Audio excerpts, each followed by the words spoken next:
Tell your story. He'll be speaking with us for the next hour long, half an hour maybe, give or take. After he gets done speaking, you'll have an opportunity to ask some questions. He'll treat you to the best of our ability, and we'll blow the whistle whenever we go ahead. So whenever you're ready. Hey, buddy. Yeah. How do you grade in the answer when somebody gives a written answer? Do you give partial credit, full credit, zero credit? Oh, it's all or nothing. Can you give partial? It's all or nothing? It's all or nothing. I'm curious. I'm tough. Email me how I did on the quiz. Okay, sure. I know three of them I was sure I was right. The two that were writing out, I think I was right, but like the free rider one I said, it's essentially like in the unions where the union wants to represent somebody in the right to work state, but they don't pay the dues. That's exactly right. I think that's enough of it to get the full credit on that. Absolutely, yeah. Okay. Full credit. Hi everybody, my name is Elijah. I'm obviously from Springfield. I would correct this just a little bit. Technically, I'm not yet the Speaker of the House. What we do in the Missouri legislature, we have 2-year terms. Halfway between those terms, between year 1 and year 2, we select the speaker that will serve in the next term. So I will technically not take office until January 2019. Currently, I serve as Speaker Pro Tem in the Missouri House, which is number 2 spot. In January 19, I'll take over as Speaker of the Missouri House. Your professor today asked me to tell you a little bit about me. He said we're going to block off 30 minutes to talk about me and then 15 minutes for questions. I'm probably going to do 15 minutes to talk about me, and the rest of the time you should have questions for that. So I was born in Iowa, but I moved down to Springfield when I was like 7 or 8 years old. I was homeschooled growing up, and so Iowa, where we live, was one of the last 3 states in the country where homeschooling was illegal. You could actually, you could lose your kids for truancy to Department of Family Services if you homeschooled. So when I was pretty young, my parents decided they were going to move us down here.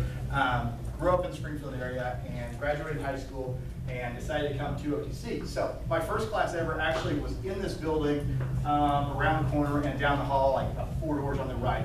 First class I ever took. First time I ever actually was in a classroom with other students other than my siblings. It was down the hall 4 doors on the right. So graduated from OTC. Went to Missouri Western State University up in St. Joe, Missouri, and then went to law school at the University of Missouri, and then came back here to practice law. Been practicing law here in Springfield since 2008, so about 9 years. Moved around a little bit. I'm currently at a firm downtown, Lathrop Gage, do product liability, medical malpractice, defense, things like that. Married, have 4 children, the oldest of which is 6. It's a fairly aggressive lifestyle choice. We have a 6-year-old, 4-year-old, and identical twins that are 2. So, you guys think you're busy? We're busy. Along with practicing law, I, in 2012, decided to run for state representative.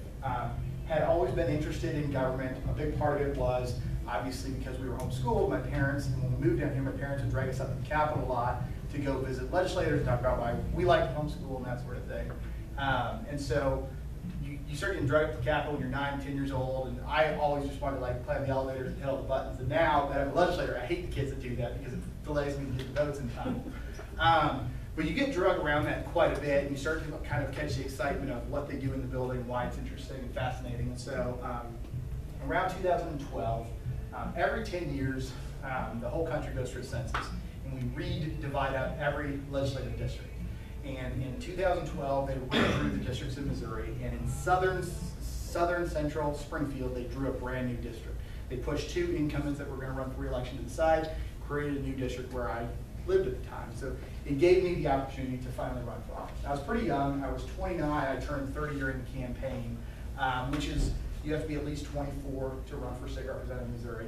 But I ran for state representative, had a competitive primary, competitive general, but I won both, and so I got elected. So at the time, even though I'd worked on campaigns before, I'd never worked in state government. I'd never been an intern, I'd never been a legislative assistant, anything like that. So when I went up to the Capitol, it was the first time I'd ever been on the floor of the House. It was the first time I'd really gone through the process. I was kind of starting off as a brand new person. So the process, and you all probably, I don't know if you've been through how a bill becomes law or anything like that, even though I conceptually knew it, when I was there in the building, figuring out that process was a completely new experience. They always say there's 1,000 ways to kill a piece of legislation, only one way to pass it. They're absolutely right. So the process goes like this. Let's say you have a great idea, you get elected. So the first thing you want to do is you're like, I want to file a piece of legislation. They have these great people in the basement, they're all lawyers, and you should go to them and say, I want to do this. So let's say I want to regulate, I want to say that anybody that gets less than a 20 on the ACT can't go to college. We'll just say that. So you go to the base and you say, how do I do that? These people will literally pull up the statute where that would fit. They would draft legislation to do that. They'll just hand you the bill. And you can tweak it if you want, but they will draft it for you. So you go down, you file it with the clerk. So that's how this process starts. Now the first thing that happens to get a bill through the Missouri House, or the legislature, is the Speaker of the House has to refer the bill to a committee. If the Speaker refuses to refer the bill's dead. That's the first way it dies. But let's say the Speaker of the House says, okay, I'm going to refer the bill. Then you have to convince the chairman of the committee, chairman or chairwoman of the committee, to hear the bill. Then we just say, no, we're not going to hear the bill. Second way it can die. Let's say they say, okay, we'll hear the bill. They can hear the bill and then just never schedule a vote on it. It's the third way a bill can die. Let's say they schedule a vote on it and the vote goes badly. Bill fails in committee, never comes up again, fourth way it can die. Let's say the bill passes that committee. They can refuse to give the bill back to the House. They can just say, I'm just going to hold on to the bill. It's the fifth way the bill can die. Let's say they give the bill back to the House.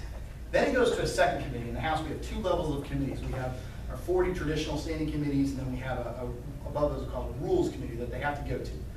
We repeat that process of going to a rules committee where they don't have to hear it. They hear it, they don't have to vote on it. They vote on it, and it doesn't fail. They don't have to turn it in. So we're up to like 11 or 12 now, places that can die, and it's not even to the floor of the House. Now let's say it passes the first committee and the rules committee. Now the Speaker, again, gets to decide if he's going to put the bill on the calendar, which means if he doesn't put it on the calendar, it'll never get floor debate. 12th way the bill can die. He puts it on the calendar, and now the majority floor leader gets to decide whichever bills are on the calendar, which ones actually get debated on the floor. There's actually two different debates that occur on the floor. I should say there's two votes. The bill can be debated multiple times, but there's two votes. The first is a perfection vote. That's where all the amendment stuff happens. The second would be the final recorded vote, and that's where the bill either passes or fails. If the floor leader does not bring it up for debate on the floor, it dies. If you perfect it, but they don't bring it up for the second vote, it dies.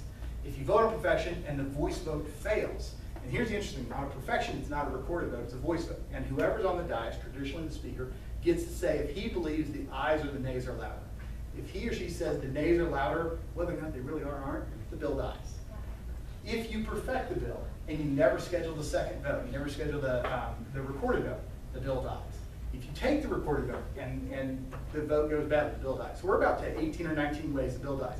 It's now, just now, getting out of the House. Then we go to the Senate and repeat everything in that process again. So now we've got another 18 ways. Now we're at 36 ways the bill dies. If they change it at all in the Senate, let's say hypothetically, and there's a couple things they do in the Senate that they don't do in the House. They have filibusters in the Senate where they just talk for an hour. And finally they say, we're out of time, we have to go to a different bill, and it never comes to a vote. If they amend it in the Senate, it has to go back to the House, and the House has to vote on their amended version. And if they don't agree to their amended version, or they send it back a different way, basically the House and Senate have to agree. And so now you've got about 41 or 42 ways that the bill dies, and then it goes to the governor. The governor vetoes it, the bill dies, unless you can. So there's roughly about 50 ways that the bill can die in the process. And the most common way is we have a 4.5-month session from January through May, and most times you just run out of time to do anything. So the last legislative session this spring, we started in January, we went from January to mid-May. House members and Senate members filed 1,100 different separate pieces of legislation, and we passed about 60. So that's about your odds of getting a bill from start to finish in the process. So why did I want to run for office? Part of it was I got interested in the process just from my parents raising me up there. Part of it is, as you go through life, and the older you get, the more you will realize how much government affects everything you do. If you got a Pell Grant to come to OTC, if you got A+ to come to OTC, if you leave here and hit a stoplight, literally every part of your life the government touches. And so as I was getting older, especially after I went to law school and started reading the law and realizing who wrote the stuff, I got the idea that it would be fun to do this. And once I got up to Jefferson City, I realized that if you go through life, if you graduate here, get a job out of OTC, or go on and get your bachelor's degree, master's, whatever it is you do, pick a job. Most of you, once you're in a field, like I'm in law, law covers a lot of different areas, but it's still the law. You're still writing briefs, you're going to court. That's kind of all you do. And it's very hard to just suddenly be like, I'm tired of the law, I want to be a pilot. You can't just do that. But if you get elected to the legislature, You can literally say, I want to be on the healthcare committee. Now the speaker decides who gets to be on the committees, but if you convince the speaker, yes, I want to be on the healthcare committee, even if you don't have a background in it, and you have great ideas, you can suddenly impact healthcare in the entire state of Missouri. Say, I want to be on transportation. Or the best, the most exciting committees are committees like general laws, where general laws is like the catch-all committee. So it used to be called emerging issues, now it's called general laws, but for instance, the year that I was on emerging issues, we had the bill that would have allowed Uber, Lyft, all the TNC companies to expand statewide. At the time I was there, they were technically regulated by local municipalities, and they just said, we won't come to Missouri until we have a statewide framework. We also had the medical marijuana bill in that committee. We had a bill regulating the difference between how Tesla sells cars in the state of Missouri versus the local automakers. We had a variety of things, but there was no one individual subject matter of the committee. Made it fascinating, which also meant every time you had a new committee hearing, you got to learn about a whole new subject matter, and you got to take your vote. So if there's 11 members on the committee, you were essentially one of 11 that decided to bill, the Uber bill, the Tesla bill, whatever it is, dies at that point or continues along the way.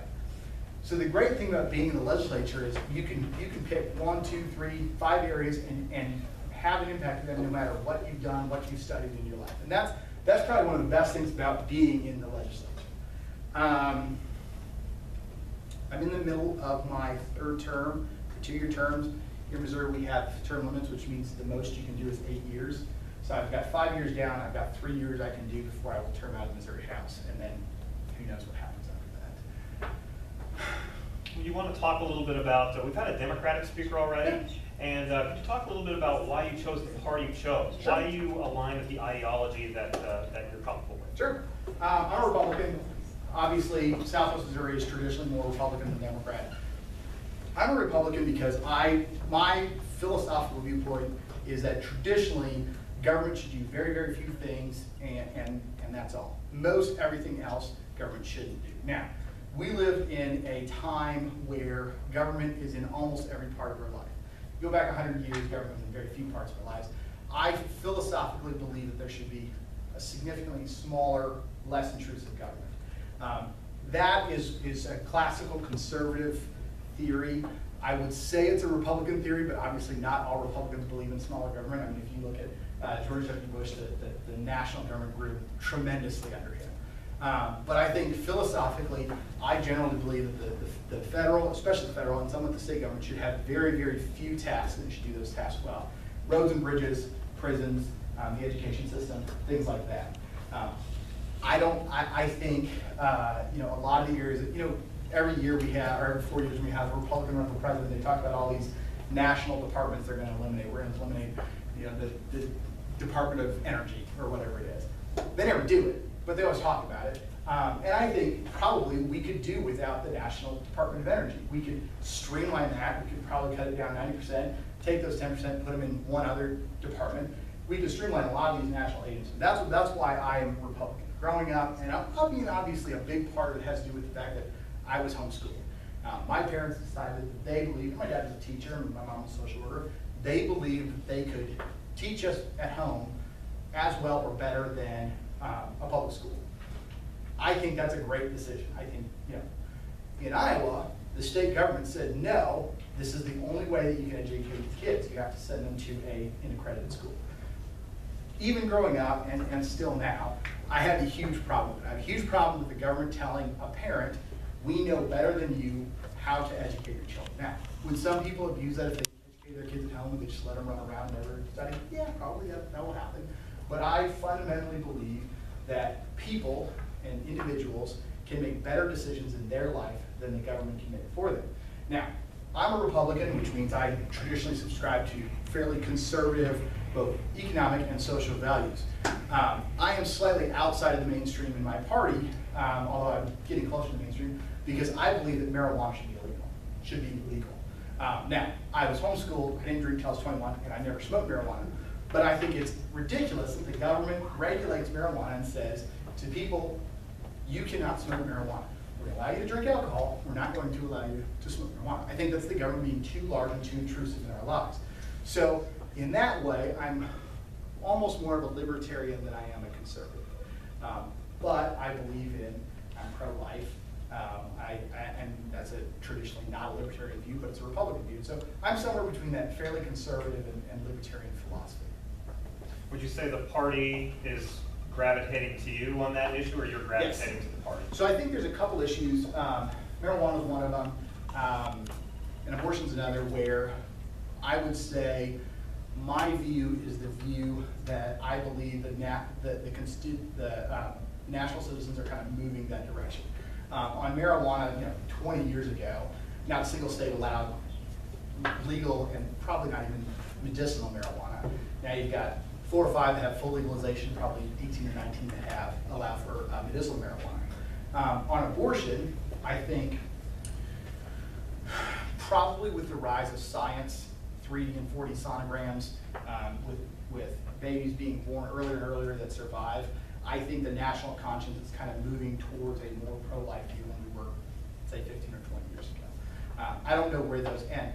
On some other issues, I'm trying to think of one example that I came off the top of my head. I'm probably in the majority of the current constituency, but the views of the United States are going in a different direction than me, but I can't think of one off the top of my head. Okay. Well, thank you. First of all, round of applause for Ms. Open the floor, now that we've got him here, open the floor. Any questions we might have, whether it's something you've written down beforehand or something that, based on what he said today. Yes. Since you are like for marijuana use and things like that, so the people who are already like in jail for the charges on that, what do you feel like things should be done with that? Sure. So, that's hard because there's 2 ways to answer that. Obviously, and the question was, for anybody who couldn't hear it, was what should we do with people that are currently in jail on drug-related offenses? I think the answer should be, 1, I think we should change our state's drug policy. And I don't go as far as like legalizing all drugs. I mean, certainly cocaine, heroin, things like that can be addictive the first time, you can die the first time on it. That's very powerful stuff. Marijuana, which no one's ever overdosed on, and really, it can have some health effects. I think those health effects are less so than alcohol. But I think if we were to change our drug laws to what other states have done, I personally believe that anybody on drug-related offenses probably should have their sentences commuted. I don't know about vacated because they still did break a law at the time, but one of the things that we do we have a very heavy prison population in Missouri. And obviously the bulk of the people that are in prison in Missouri are on nonviolent drug-related offenses. It costs the state an exorbitant amount of money to keep those people in jail. And I'm not sure that that is a good use of our resources. We have roughly a $29 billion budget in the state. We also have a constitutionally mandated balanced budget, which means if revenues go down one year, we just have to cut from everybody. If we were to do that, and I haven't seen super recent numbers, but if we were to do that, the state would save a significant amount of money that we could put into other areas. Currently we fund higher education about 47th in the nation. We just this year funded our K through 12 school programs, fully funded for the first time ever. We have the 49th lowest, or the second lowest, 49th highest pay for state workers. And we obviously struggle in a lot of areas with what we spend our money on. And so I would probably commute the sentences. Now some people would say, no, they broke a law that was in place at the time, let them serve out their sentences. I think you could commute them to some sort of probationary parole thing and say that if they were to offend again in a different way, then obviously they serve out the full amount. But I think for nonviolent drug-related offenses, I would commute the sentence. Yes? So, let's say that for some reason you agree with they should be like normal or whatever, but other people, whether like on the same thing as you don't agree with that, it does become legal. The people that are in trouble for that, or the people that have gotten in trouble for that, like they still, let's say they're still in their court process, like they're still going to be in trouble for that being noticed. Right. Yeah, so what they did is they violated the law at a time where it was legal or illegal, and so they have to serve out those sentences. That would be the traditional thing. Okay. Yes. So your platform states you're a member of the NRA and a strong supporter of the Second Amendment. Yes. What are your feelings on all the mass shootings lately and America's process on background checks and things like that? Okay.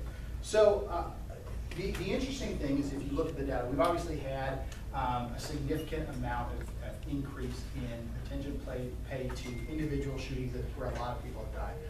On the other hand, if you look at most statistics,